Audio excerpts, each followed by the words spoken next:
What up? This is me and little dude Charlie. Just chilling, waiting for Mama to come home from work. About to have some dinner, right, buddy? Yeah? Have some dinner? Yeah? Let me tell you, kids love remotes. You can't give them like fake remotes or just like old remotes. They want like specifically the remote that you use. I don't want to eat the remote. You eat the remote. Alright, so I think once my wife comes home and we put the little dude to bed, then maybe I'll be able to get a little grind session in. Hopefully, actually have a decent angle on this. Alright, Charlie, can you say bye? Apparently, he's already got his back to us. Alright, peace.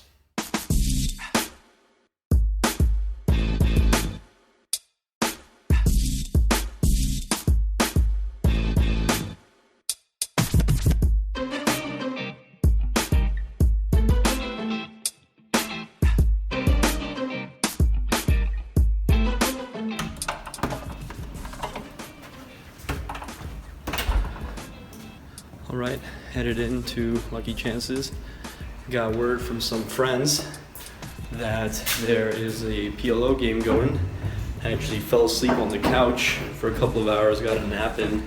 So it's actually 11:30 at night, not gonna get there till after midnight. So we're gonna get the late stragglers.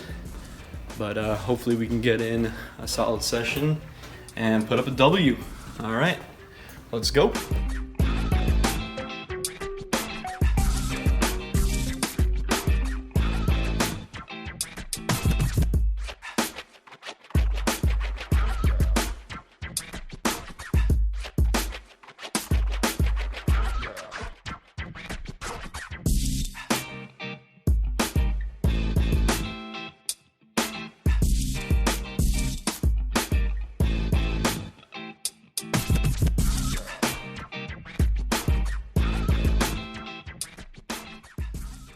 Now we're on to the first hand.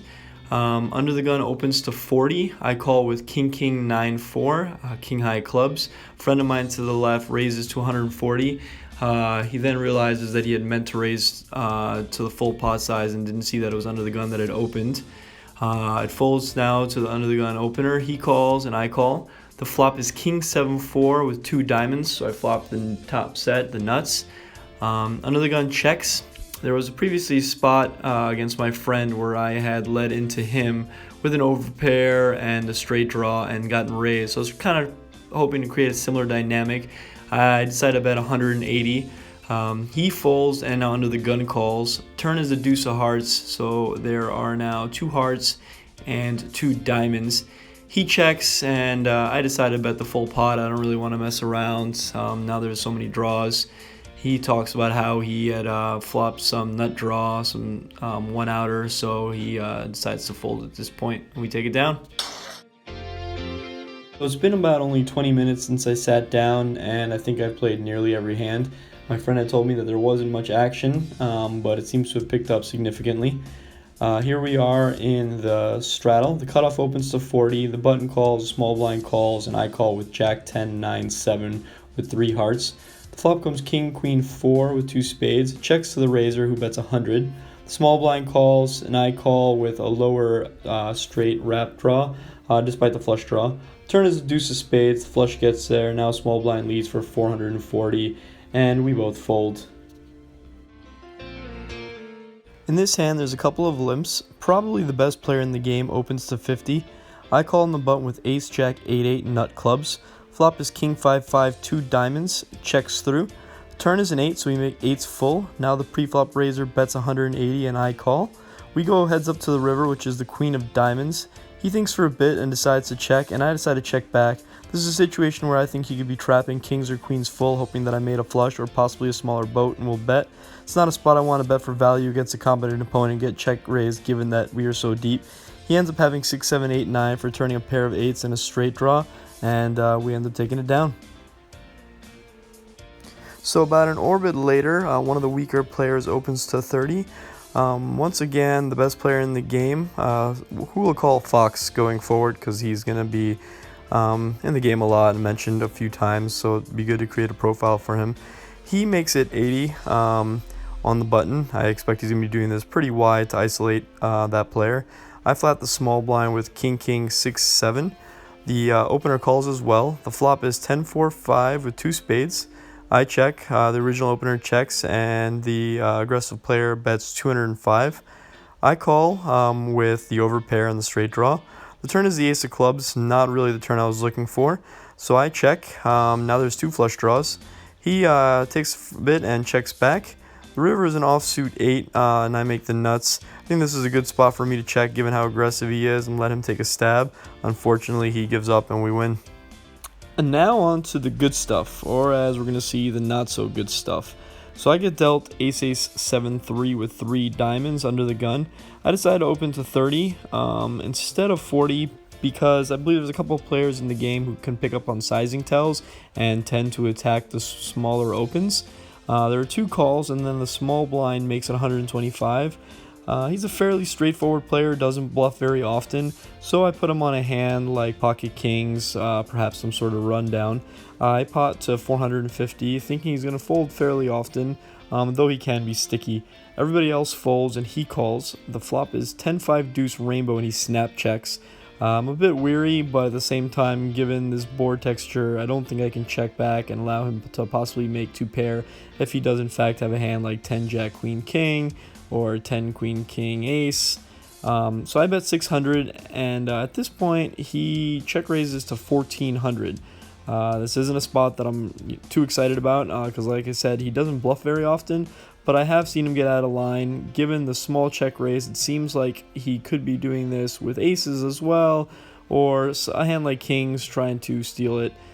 Given that I have backdoor nut diamonds as well as a gut shot straight draw, I decide to call. The turn is the queen of clubs, and he thinks for a bit and pretty much puts me all in for 2,000. I don't think he's going to be bluffing here after he check raises the flop and puts me all in on the turn. So after some thought, I decide to fold. He ends up saying after the hand that he had kings and had flopped 2 pair, so I guess he could possibly have something like king king 10-5 or king king 5 deuce. It's pretty unfortunate that we're in such a great spot against a specific opponent, having aces versus kings, and that he gets lucky. If it comes with a king on the flop, I think it's a pretty easy hand for me to play. Instead, I end up losing the max, about 1900. We're going to call this hand the don't try this at home, folks. I'm in the big blind with 10-10-10-3 and to decide to complete for $5 in a multi-way pot. This isn't something that I'm usually going to do, but I'm probably steaming a bit from the aces hand that I played previously. The flop comes ace king jack with 2 spades. I flop the blockers to the nuts, so I decide to lead for the full pot and get called in 2 spots. The turn is a brick, so I want to keep up with the story and bet the full pot once again, $240. Once again, both players do call me. The river, unfortunately, is a spade, and at this point, I don't think I can continue with the story, as between the 2 of them, one of them is going to have a flush. I check. The player behind me bets $630 and gets a call from the other opponent, so I get to have an easy fold. He ends up having ace-king for top 2 pair, as well as the nut flush draw, so really he wasn't going to go anywhere, and I did have a bunch of cards to fade. At the same time, I think it is important to have plays like this in your arsenal. You want to be tricky. Pot Limit Omaha is a game of playing the nuts, and if you do have the blockers to the nuts, then you have to be able to pull the trigger sometimes. Continuing with the theme of being on full-blown monkey tilt, one of the weaker players opens to 30. There's a couple of callers, and I decide to call the very next hand after trying the 10-10-10-3 bluff with ace-6-4-5, no suits. The flop ends up coming king jack 3 with 2 clubs. I have the nut blocker. It ends up checking through. The turn is the 8 of clubs, so of course this is a spot I'm going to try to run a bluff through. I bet 120 into 150 and get 3 callers. Not ideal. The river is the deuce of hearts, so that doesn't change the board. I continue to have the nuts, so I got to fire away. I decided to bet 480. The first 2 guys fold. The third guy ends up going to the tank, and folding, and then so does the one behind him. I actually ended up getting one of them to fold the second nuts. He was the one that had called the previous hand as well with the second nuts, and since he had ran it into the nuts, I guess he decided that he didn't want to run into the nuts 2 hands in a row for big bets. So pretty fortunate for me. If you're going to bluff 2 hands in a row, I suggest you might as well bluff 3 hands in a row. One of the weaker players limps. I open King Jack 5-3 double suited. The flop comes King Queen 10 rainbow. The action player leads 80 into 160. I call with the top pair and the straight draw. The turn is an offsuit 8. He checks. I check back. The river's a 10, and now he bets 80. Pretty small bet. I don't think he's going to have a huge hand here, so I end up making it 320. And he quickly folds a 10 face up for trip 10s, and I show the bluff. So we ended up getting 2 out of 3 to work within a 3-hand time span. Pretty sweet.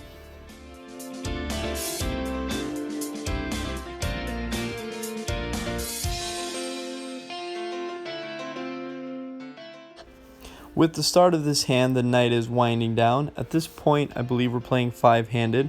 A loose player opens to 40. I call in the small blind with ace, deuce, 5-5 with nut diamonds. And then the new player in the straddle calls as well. The flop comes about as perfect as I could think of. Comes 3-4-5 with a flush draw. So we end up flopping the third nut straight as well as top set. I check, the player behind checks, and now the original raiser bets 60. I think we kind of have a stranglehold on this flop, so I don't want to check raise and scare them away. I just call. Now the new player who just sat down raises to 200. The original raiser calls, and I decide to call as well. I am a little weary of 6-7, so I decide to just kind of see what will develop. The turn is the 4, so I ended up making a full house. I check. The check raiser on the flop bets 300. Seems like he's pretty confident about his hand. The original raiser calls. At this point, both of them are fairly short. I think one of them has about 400 or 500. The other one has 400. Given that I'm out of position, I don't want to just call and then check the river and allow the river to go check through in case one of them does have a straight and is scared of the full house. So I check raise to 700, and unfortunately both players do fold. Given how the hand played, I think I do prefer now to just call the turn and then lead the river with my full house and hopefully get called by one of them who's a little confused by how the hand is played. Unfortunately, they do both fold, and we don't get the extra value, so I am a little upset about that. Once both players folded, the guy that had bet the turn claimed that he had folded a small boat, so I showed the ace deuce to try to rile him up.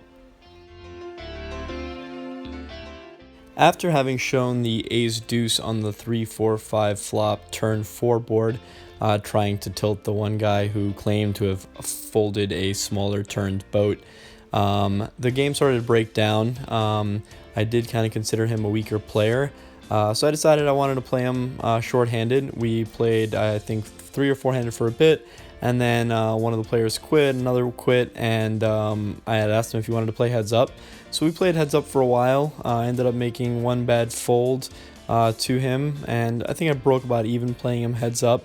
Around this time, it got pretty late, and I decided it would be best to call it quits. So we packed our bags and headed home. All right, so it's 5 in the morning. Headed back home. Ended up going in late, so we ended up playing late. Ended up playing 3-handed towards the end. Actually, was heads up for a while, and then another guy showed up, so we played 3-handed for about an hour. I thought I was in a good spot, just couldn't get anything really going, and then it got late, so I figured it was time to go. But I am happy to report that for episode 2, we pulled out a double. How do you make a W? Pulled out a W. No more L's. So yeah, it's nice to get a turnaround. We still have a bit of a way to go to get to that 4,300. But you know, you can't win it all back in one day. So baby steps. I do appreciate you guys tuning in. So remember to like, subscribe, and share. And I hope you guys have a good night. Peace.